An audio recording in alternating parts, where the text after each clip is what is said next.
モットチャンネルをご視聴いただいてありがとうございます。モットです。今回は前回作ってリクエストのあったもの、この型通りゲージを使って切り抜き作業をしていきます。今回はこの切り抜きしづらい硬質スポンジ、こちらにハンドピース、こんな感じで収めてみようと思います。今回は方眼用紙、こちらの方に型取っていきます。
だいたい大まかに切れたところで、この細かいところとかを、こちら、エレクトリックカッティングペン。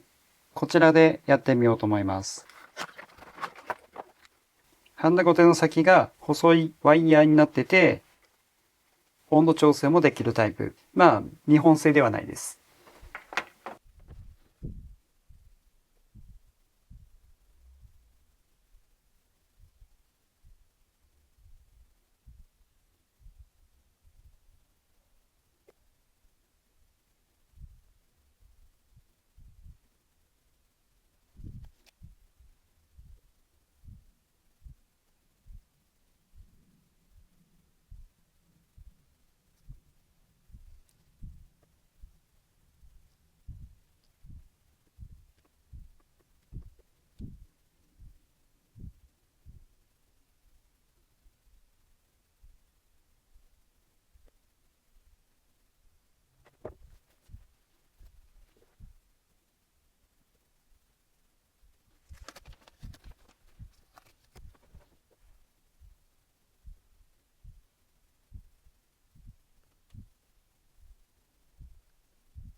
このカッティングペン、気になっている方もいらっしゃるかもしれないんですけど、こういう硬質ゴムの場合は、当てて、温めて、柔らかくなったところを削ぎ落とす感じになるので、さーっと切れる感じではないです。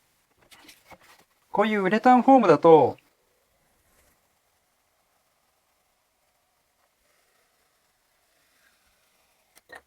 まあまあ切れるので、発泡スチロールとかウレタンフォームにはすごく有効です。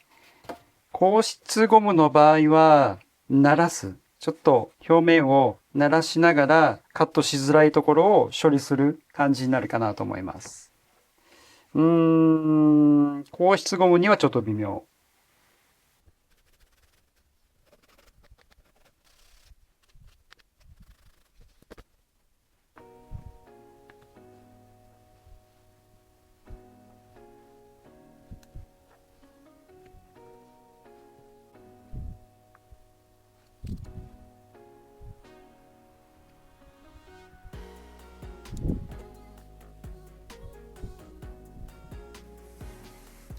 若干細かいところはしょっちゃいましたけど、この辺もう少しぴっちりやればもっと見栄えがいいのかな。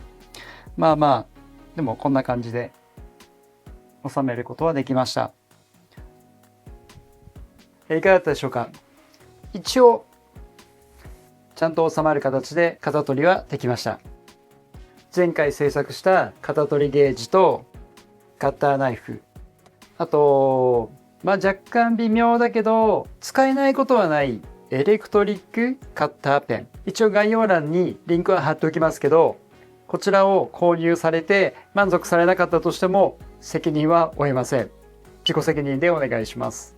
今回の型取りは結構細かいやつをやったので、もう少し大きくて細かい凹凸がないものであればもっと綺麗にできると思います。多少慣れも必要だし、目をつぶる部分もあるかと思いますけど、ご自身でもちゃんと収めるものは作れるかなと思います。よろしかったら参考にしてみてください。